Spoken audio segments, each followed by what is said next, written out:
General Bato? Sir, okay na po. You can just stay there. Sige po. Hindi, kayo, sana tahimik mula kayo dahil importante ito pinag-usapan dito.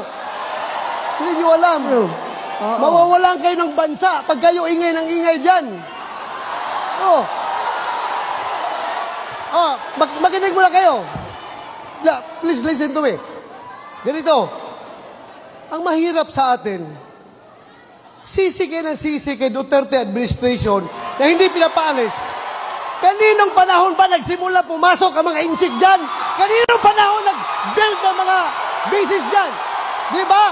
Sa panahon ng mga partido nyo, mga otso diretso? Sino? Bakit ngayon sinisisi si Duterte?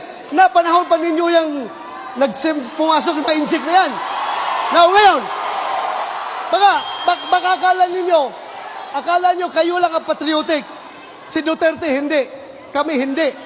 Well, I must tell you frankly, kung sinong gusto sumama sa akin, bibigyan ko kayo ng baril at bala. Atakihin natin ang...